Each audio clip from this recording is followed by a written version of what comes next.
Friends, welcome to the lesson on training and human resource development. Here we try to understand what is human resource development and what training is and how the training really plays an important role in human resource development. Human resource development, as you know, is a very important in the context, in the present day context, where a lot of human resources are available in the country and in the organizations. And you may ask me a question now, whether this human resource is an asset or a liability. You know the meaning of asset and liability. Asset is a wealth for the organization and liability is a burden for the organization. So if you say that human resource is an asset, then probably human resource can be act as a very good wealth for the organization and also individuals to flourish. If it is a liability, that means when it becomes a burden, that is the individual as well as the organization will perish. So therefore human resource has really become very important in the Indian context and also in the organizational context. Therefore human resource development is as important as that of the organization. So let us see how the human resource really plays a vital role in the development of the organization and also in the career development of an individual.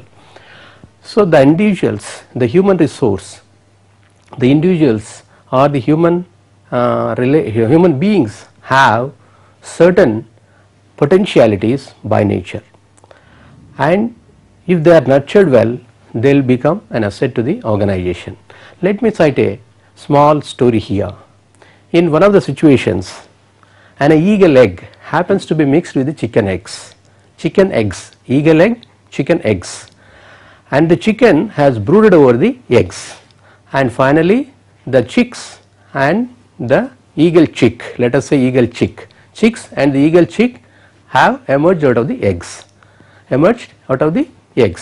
After some days the chicks have started scrambling the ground for its grains and also the worms, and likewise the eagle chick has also started doing what the other chicks were doing. So the eagle chick has forgotten its potentiality, and after some time the wings have developed both for chicks as well as for the eagle chick. Now they are the grown up chicks and grown up eagle chick. Let us say they are chicken and also the eagle chicken, and after developing wings, because of its weight, the chicken have started flying a small distances and coming onto the ground. Likewise the eagle chicken is also doing the same thing, though it has the potential to fly very high and also at a long distances. Unfortunately that did not reveal it to the eagle chicken.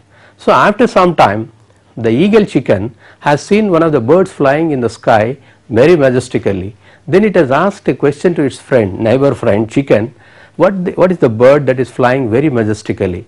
The eagle chicken immediate reply was, that is called an eagle, the king of birds, and you just cannot think of flying like that. You just cannot think of flying like that. See the kind of statement that chicken friend has given. Because of this particular statement or words used by the neighbor chicken friend, the eagle chicken did not think of its potentiality and has simply forgotten about its capability or the potential. So therefore the eagle chicken as well as the chickens have grown old and ultimately died. So the tagline here is, the eagle chicken was born to win but was conditioned to lose. Likewise human beings also have the potential. If they are not nurtured properly, they will simply, the potentials are simply died down. So therefore they will not be used for the organization. That is why human resource is really very important, and every organization or institute should think of developing human resource in a way that it wants, so that it can certainly achieve the goals or the objectives of the organization. And once we think of importance of this human resource, then we will see the HRD mechanisms. Every organization has certain mechanisms like human resource planning, training, performance appraisals, career planning, leadership training, motivation and rewards, counseling, coaching and guidance. These are all the mechanisms that are being used by the different organizations and institutions to develop their human resource. Among these mechanisms, training is very, very important, and let us see what the training is.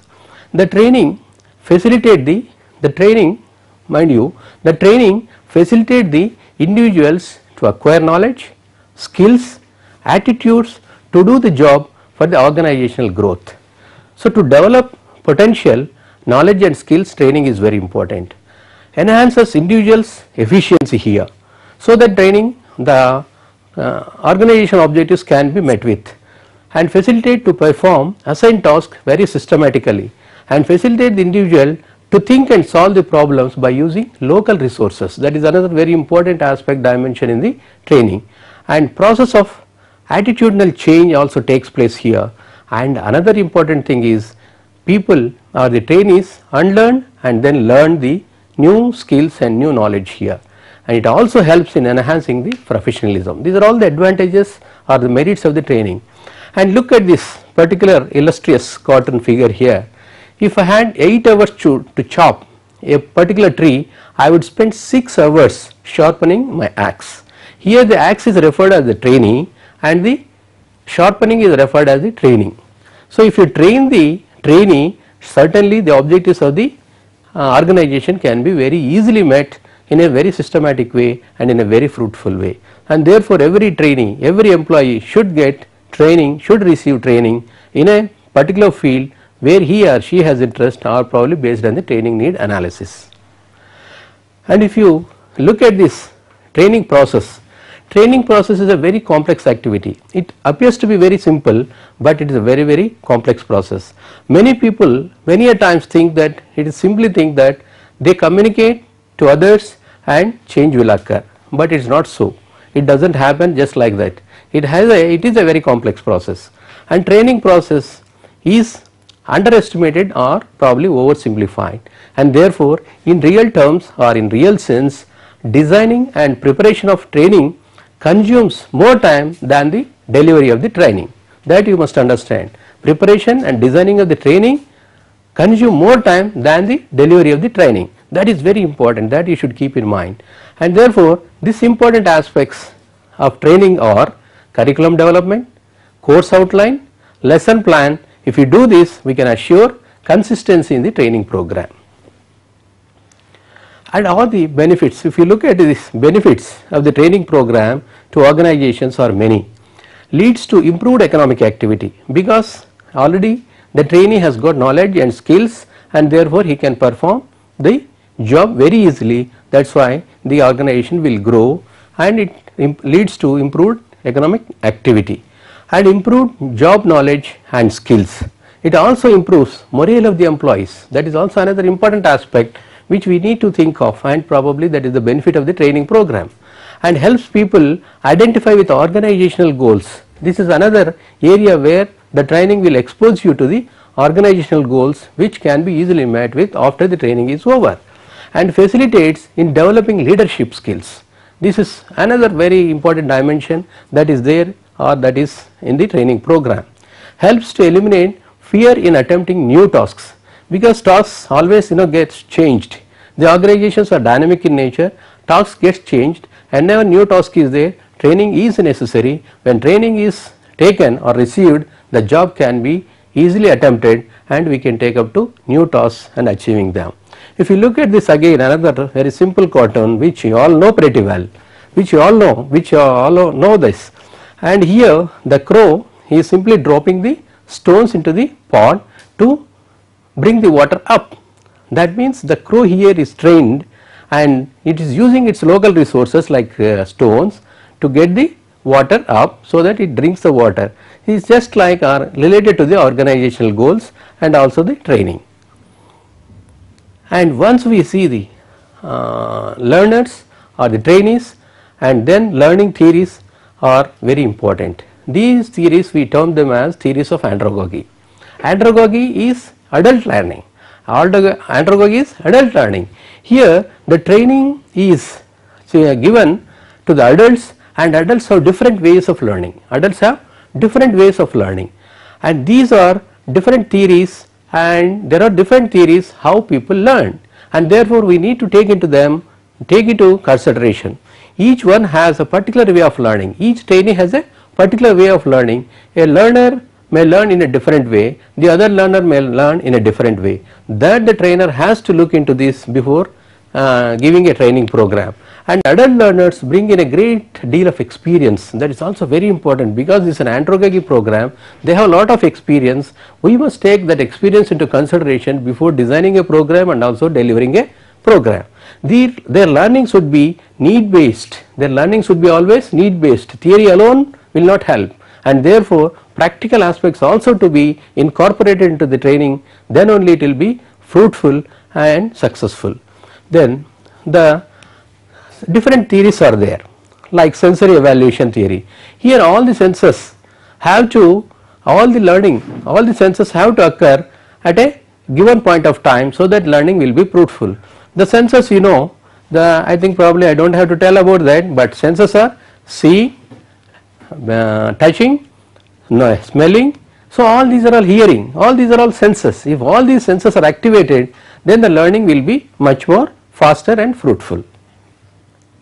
If you look at another theory, reinforcement theory, the learner responds to a behavioral change initially.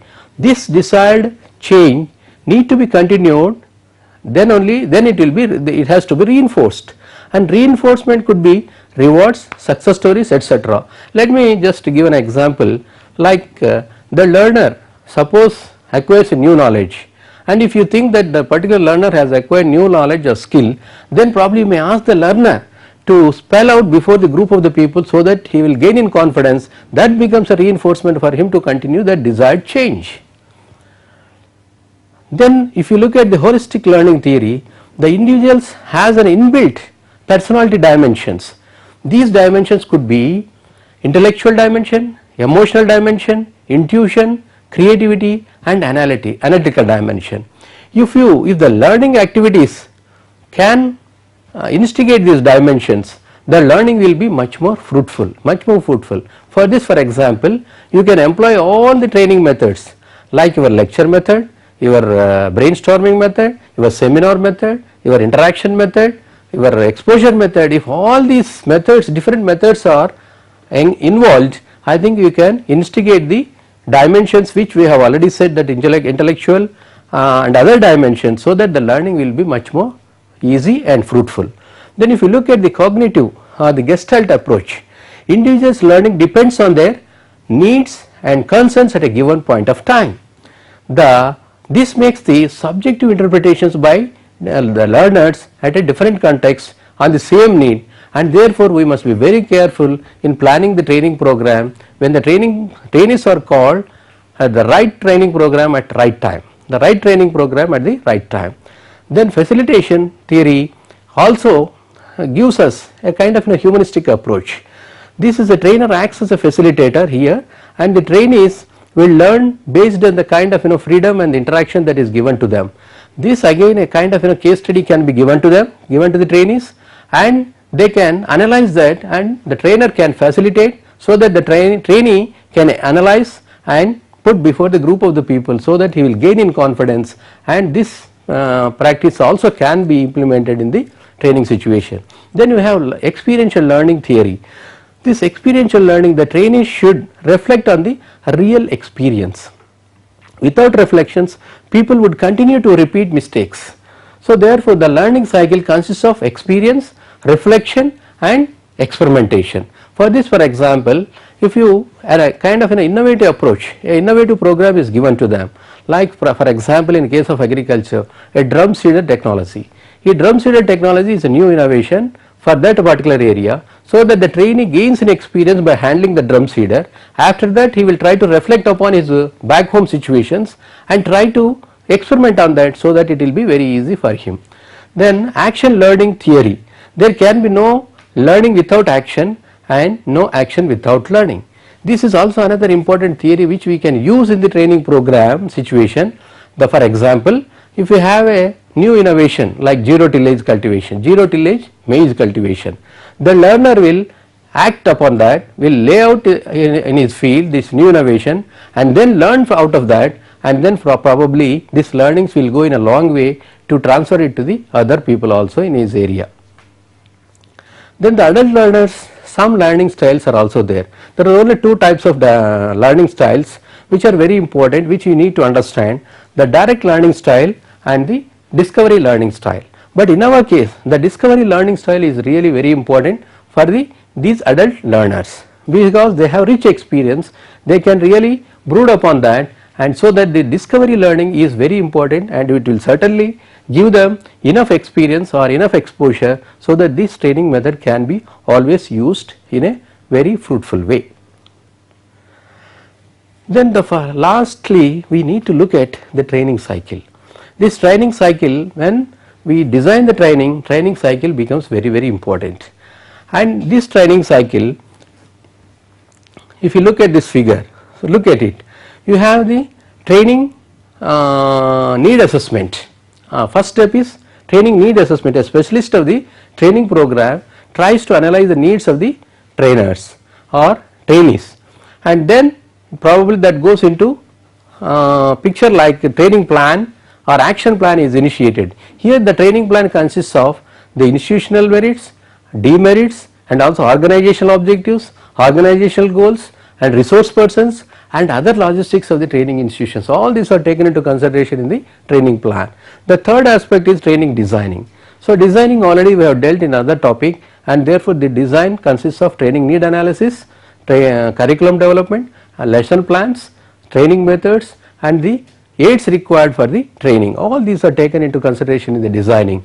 Then the implementation of the program, and finally the evaluation. So these are the important steps one should remember in the training, so that the training will certainly play a great role in the development of the human resource. And probably you have understood what the training human resource is. It is as important as that of an organization. It can be an asset or it can be a liability for the organization if it is not properly used, and therefore developing human resource really is very important, and this can be developed through the training programs. This training plays a vital role in developing the human resource. Hope you have understood what the human resource is and how it should be developed, and the role of training in the human resource development. Thank you.